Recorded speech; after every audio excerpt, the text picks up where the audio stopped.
Hello everyone, welcome to children's day special blog. হঠাৎ plan বেরিয়ে পড়লাম মেয়েদের নিয়ে to explore the most iconic part of Kolkata, Victoria Memorial. এই যে সামনে টিকিট কাউন্টার, আমরা টিকিট কাটতে যাচ্ছি। এখানে শুধু গার্ডেন ঘোরার প্রাইস হচ্ছে ₹30 পার পারসন, আর গার্ডেন প্লাস মিউজিয়াম ঘোরার প্রাইস হচ্ছে ₹50 পার পারসন। গার্ডেনের টাইমিং হলো 5:30 থেকে ভোর 5:30 থেকে বিকেল 6টা, আর মিউজিয়ামের টাইমিং হলো সকাল 10টা থেকে সন্ধে 6টা পর্যন্ত। সত্যি দেখার মতো জায়গা। ছোটবেলায় কত এসেছি মা বাবার সাথে, সেই দিনগুলো যেন কত তাড়াতাড়ি চলে গেছে। বেশ ভালো লাগছে, বাচ্চাগুলো ঢুকে তো খুব এনজয় করছে। আজকে 14 নভেম্বর, ভিড় একদম নেই, খুব ভালো সময় এসেছি মনে হচ্ছে। আর কদিন পরেই ভিড় স্টার্ট হয়ে যাবে। ব্রিটিশ শাসনকালে তৈরি এই মনুমেন্ট এখন কলকাতার এক অন্যতম পর্যটক কেন্দ্র। ডিসেম্বর জানুয়ারি মাসে তো এখানে আর পা রাখাই যাবে না, প্রচণ্ড ভিড় বেড়ে যাবে।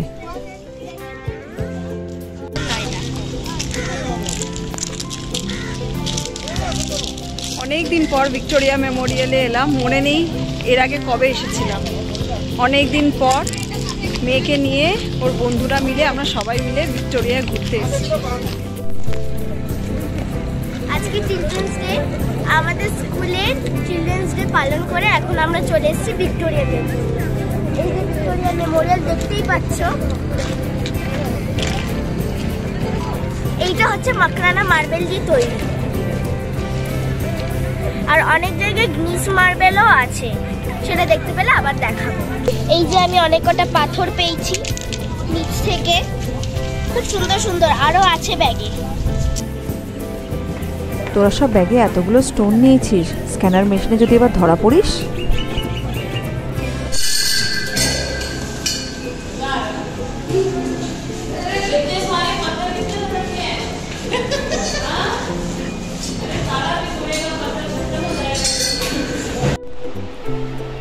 ঢুকতেই চোখ ধাঁধিয়ে গেল।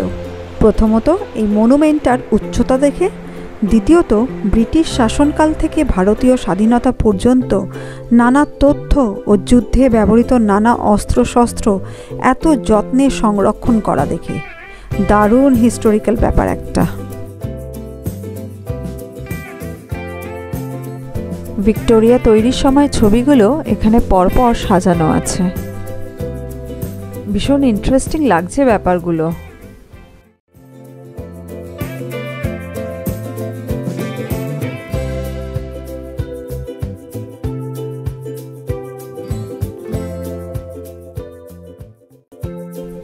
বাহ, কি সুন্দর! এটা একটা আচকান জ্যাকেট। এটা হলো ভারতীয় স্বাধীনতা সংগ্রামী তাতিয়া তোপের, সেই সময় যুদ্ধে ব্যবহার করা রাইফেল। জাস্ট অসাধারণ। ভিক্টোরিয়া মেমোরিয়ালের অরিজিনাল মডেল সবাই দেখছো তো?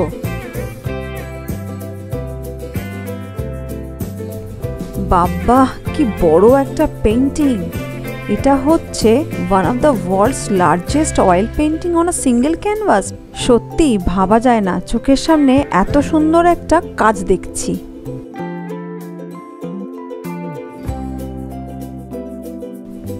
মিউজিয়ামটা যে এত সুন্দর আগে কখনো ভাবিনি। এই প্রথমবার আমি মিউজিয়ামের ভেতরে ঢুকছি। এর আগে অনেকবার এসেছি ভিক্টোরিয়া মেমোরিয়ালে, কিন্তু ভেতরটা কখনো ঢোকা হয়নি। তোমরা যদি না এসে থাকো অবশ্যই মিউজিয়ামটা ভিজিট করো, এখানে নানা রকম তথ্য রয়েছে।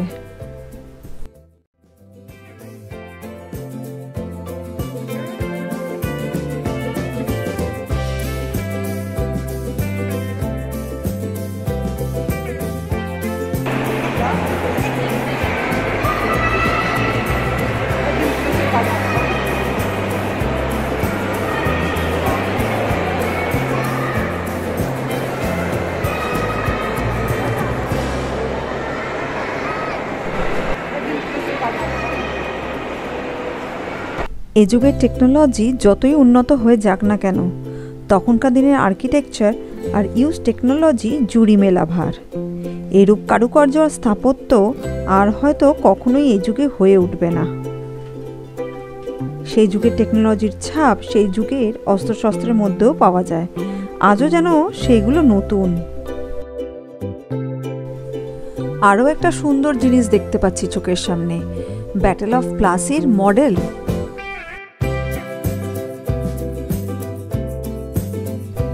এটা ভিক্টোরিয়া মেমোরিয়ালের ব্যাক সাইড।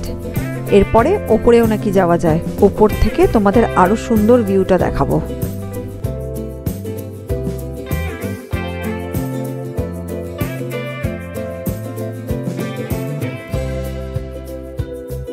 দেখো, এত কাজ দিয়ে কামান কখনো দেখেছো তোমরা? তার মধ্যে যুদ্ধে ব্যবহার করা নানা রকম তরোয়াল, ঢাল সমস্ত কিছু এখানে রয়েছে।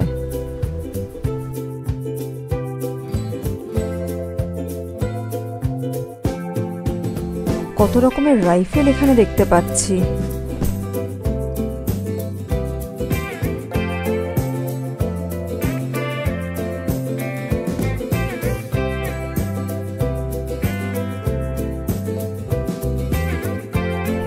আরও একটা ইন্টারেস্টিং ব্যাপার দেখতে পেলাম, তখনকার সময়ের স্ট্যাম্প, 1 টাকার ডাক টিকিট আর সেই আমলেরই টাইপরাইটার।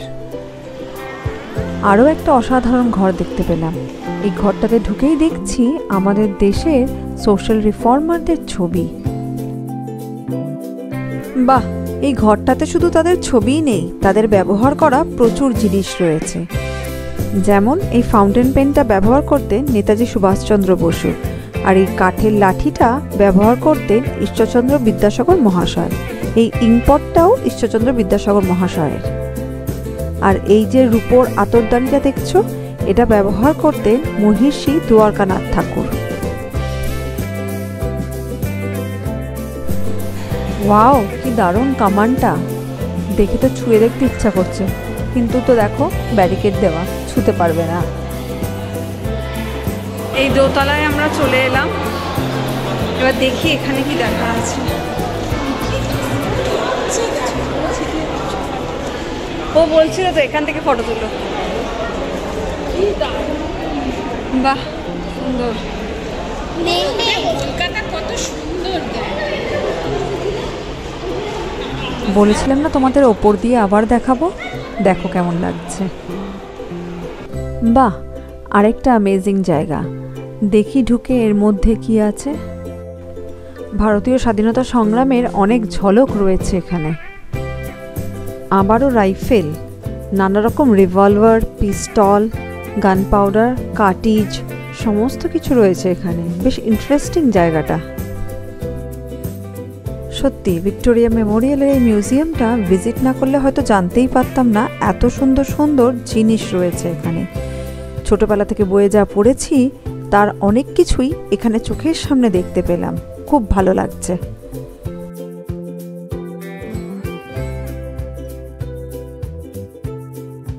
দেখো, সেই আমলে 1 লাখ টাকা রিওয়ার্ড, ভাবা যায়? 1913 সালের ঘটনা। 1912 সালে একটা বম ব্লাস্ট হয়, আর সেই বম ব্লাস্টের ষড়যন্ত্রকারীকে ধরবার জন্যই তখনকার ব্রিটিশ সরকার 1 লাখ টাকার রিওয়ার্ড রেখেছিল। 1906 সালে ইন্ডিয়ান ন্যাশনাল ফ্ল্যাগ আমরা কজনই বা দেখেছি। এখানে এলে অনেক অজানা তথ্যই জানতে পারবে, তবে হাতে অবশ্যই অনেকটা সময় নিয়ে আসবে।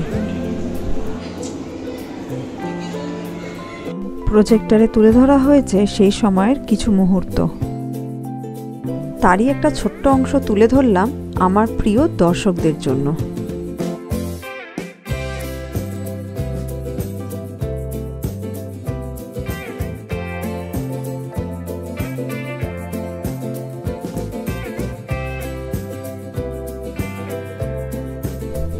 ভীষণ ভালো লাগছে।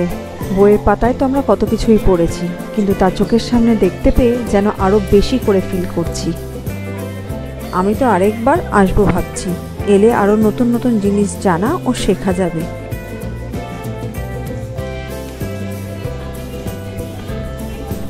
এটা ভিক্টোরিয়া মেমোরিয়ালের ব্যাক সাইড। বিশাল এরিয়া জুড়ে এই স্থাপত্য নির্মাণ করা হয়েছে। সামনে দিয়েও যতটা সুন্দর, ব্যাক সাইড দিয়েও ভিক্টোরিয়া মেমোরিয়াল ততটাই সুন্দর। এরা সবাই খেলায় ব্যস্ত। গাছে কি যেন একটা লাল লাল ফল হয়েছে, পাখিতে খায় বলে। আমি তো এই ফলটার নাম জানি না, তোমরা যদি জেনে থাকো তাহলে জানিও। বেশ ভালোই ঘুরলাম আর চেষ্টা করলাম তোমাদের সাথেও কিছু তথ্য শেয়ার করতে। হাতে যদি আরেকটু সময় থাকতো বেশ ভালো হতো।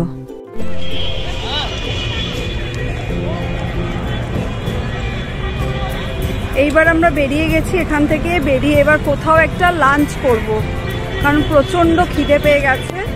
এখন বাজে 2:10। ভিক্টোরিয়া থেকে বাস ধরে সোজা চলে এলাম নিউ মার্কেট, আমিনিয়াতে লাঞ্চ করব বলে। এখানে লাঞ্চ করে তারপর সোজা বাড়ি যাব। উফ, এই জায়গাটার ছবি সারা বছরই এক। চারিদিকে দোকান আর ক্রেতাদের ভিড়। যদিও আমাদের হাতে সময় খুব কম, কিন্তু তবুও আশেপাশের জিনিসগুলো একবার ঘেঁটে দেখতে ইচ্ছা করছিল। যথারীতি চলে এসেছি একটা ব্যাগের দোকানে। বন্ধু ব্যাগ দেখতে শুরু করে দিয়েছে। এসে গেছি আমিনিয়ায়। এবার যাই ভেতরে, দেখি কি অর্ডার করা যায়।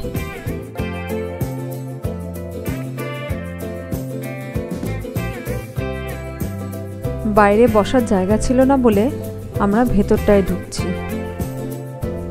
বাইরেটা নন এসি আর ভেতরটা এসি। সবাই বিরিয়ানি খাবে বলল, তাই বিরিয়ানি খেয়ে আমাদের লাঞ্চটা কমপ্লিট করলাম। ভীষণ টেস্টি ছিল বিরিয়ানিটা। লাঞ্চ সেরে আবার চলে এলাম সেই ব্যাগের দোকানে, কারণ বন্ধু ব্যাগটা কিনবে, তার খুব পছন্দ হয়েছিল। আলটিমেটলি বন্ধু ব্যাগটা কিনেই ফেললো। এইভাবে কাটলো আজকের পুরো দিনটা। বন্ধুরা, লাইক, শেয়ার অ্যান্ড কমেন্ট কিন্তু অবশ্যই করো। আর যারা সাবস্ক্রাইব করোনি তারা কিন্তু অবশ্যই সাবস্ক্রাইব করো আরও নতুন ও ইন্টারেস্টিং ব্লগ দেখার জন্য। Thank you for watching.